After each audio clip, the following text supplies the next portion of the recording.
Bruchim Haboim. Welcome everyone. We're about to begin Be'ezras Hashem together on Daf Pei Hey Amud Beis. Starting with the last three words on Daf Pei Hey Amud Aleph. The Gemara had brought a brisa stating that Gabi the Korban Pesach on the night of the 15th, it's also to bring out the Korban Pesach from one Chabura to another Chabura, even in the same bayis. As the Gemara wants to know, where do we find the source for this? Umoitzi bosar Pesach me'achabura lechabura minayin. Where do we know that this is so that one is going to be chayiv over a lav when he then brings the Korban Pesach from one chabura to another chabura? The Tanya, the Gemara brings a brisa. Now the Pasuk states as follows: Bebayis echod ye'ochel. In one bayis you shall eat the Korban Pesach. Lo toitzi min habayis min habasar chutza. Do not bring out from the bayis the basar of the Korban Pesach. Ve'etzem lo tishburu boy, and do not break the bone of the Korban Pesach. Back in the Gemara says lo yisoitzi min habayis min habasar chutza. It states in the pasuk, do not bring out from the house the Korban Pesach, the boss of the Korban Pesach, outside. Ainly elabayis labayis. What's stated explicitly in the pasuk is you can't bring it outside from one bayis to another bayis. Mechabura lechabura minayin. But where do you know you cannot bring it within the same bayis, but from one chabura to another chabura? Talmulay mar chutza. That the Brisa says the word chutza is seemingly superfluous. In order to darshan that chutz la'achilosai, outside of the place where it's designated to eat, in that chabura cannot then be brought to a second chabura, even if it's in the same bayis. Rav Ami points out a specific requirement in regards to them bringing out the Korban Pesach. Hamoitzi basa Pesach mechabur lechaburoi. He qualifies and he says, Rav Ami, that the only time that he's going to be over the lav is when he brings it out from the chabura to another chabura by making an akira and a hanocha. When he takes out the Korban Pesach from one chabura, he has to be meniach, he has to place it into the other area of the other chabura. Because Hoitzah ksiv bei kishabes, because it states Hoitzah taking it out just like it does by Shabbos. Again, in regards to the Korban Pesach, it says lo toitzi. In regards to Shabbos, we have a malacha of Hoitzah as well. And the requirement by the malacha of Hoitzah by Shabbos is there has to be a nakira from one rishus and a hanocha into another rishus. Ma Shabbos ad the ovad akira vehanocha, just by Shabbos to be over the Iser Diaraisa of Hoitzah. If a person does it b'shoigeg, he will then be chayiv a korban chatos. He has to make an akira from one rishus and place it down in a separate rishus. Af hochanami ad the ovad akira v'anocha. So too over here, when you bring out the Korban Pesach from one chabura to another chabura, it must be with an akira and a hanocha. Ask the Gemara on this limud of Rav Ami. Mosi Rav Abba bar Memel. Hayu soivlim oison b'moitos. It's talking about the parim hanisrofim. They would carry it out on moitos, on poles. It states harishonim yotzu chutz lechoymas ha'azara. The first ones that are carrying the poles on the front end, who have already left the area of the azara together with the dead animal. Whereas the ones who are holding to the outer, to the back end of the poles, have not yet left the azara. The ones who have left the azara, they are metame begodim, whereas the other ones who have not yet left have not yet been metame the begodim. In other words, only when you leave the azara will you then be metame the begodim. Ask the Gemara, v'ho loynach. Here there was no hanacha. He merely left with the animal outside the azara, and still we're saying that he's metame the begodim. Now, in regard to the parman nisrafim, it also states the word hoitzah. The pasuk states in regards to this, v'hoitzi es hapar. So l'chara, the same way that you require a hoitzah of akira and hanacha by Shabbos and we're requiring it, the Gemara is suggesting, Rav Ami is suggesting that it's true also by Karban Pesach, so we should also see that to be true by the Parim HaNisrofim, because it says again, the same Lashon, V'hoitzi es hapor.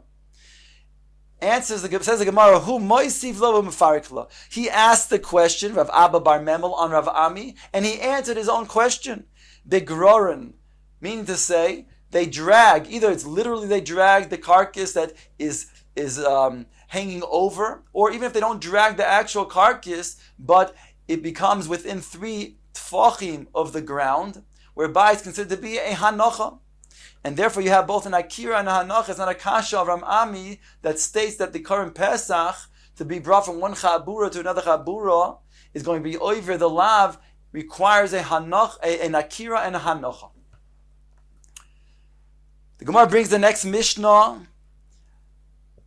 Eiver sheyatza miktsasoi. We saw this being quoted earlier, when an eiver of the Karban Pesach were to then partially leave the walls of Yerushalayim.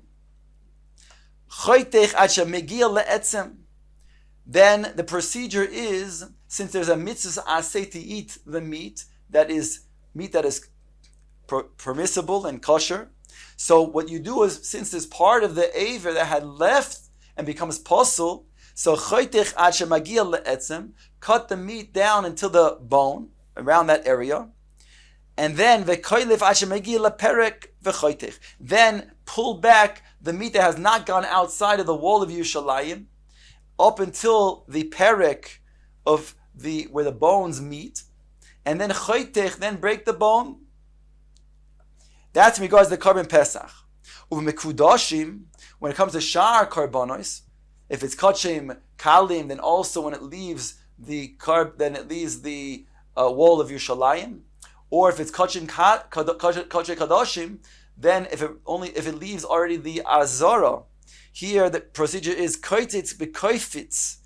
Then you can go ahead and break the bone directly where it had left. You don't have to peel back the basar, because there's no issue of breaking the bone. It's only by Karban Pesach there's a special lav, lo sishbaru, you shall not break the bone.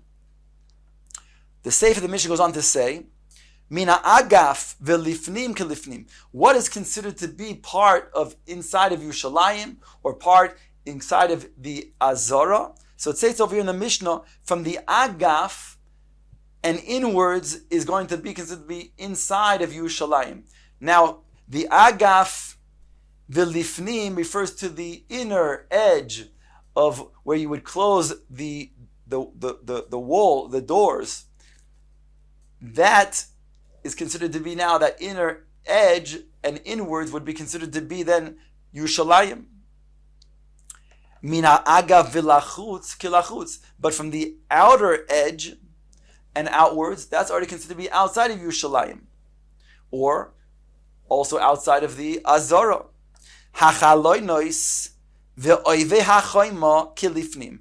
The windows and the thickness of the wall, that's considered to be inside of Yerushalayim, or inside of the Azara as well. Says the Gemara, Omar Rav Yehuda Omar Rav, V'chein letfil. That which we said in the seif of our Mishnah, that we said, mina agav v'lifnim is kilifnim, or min ha'agav v'lachutz kilachutz, that is equally true when it comes to tefillah.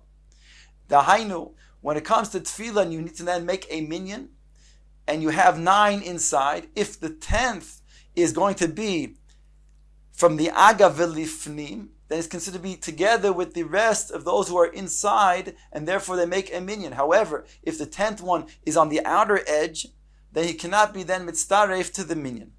Upligid Rabbi Yeshua ben Levi, and this argues on Rabbi Yeshua ben Levi, who said the following, Rabbi Yeshua ben Levi, Afilu mechitza shel barzel eina masekes ben Yisrael avim shebashamayim. Even a wall of barzel, of iron, does not mafsik between Klal Yisrael and their Father in heaven, HaKadosh Baruch Hu, whereby he would say that even if this one individual is from the agaf mibachutz, so then it has same the din that he could go ahead and mitzdarv in regards to tefillah.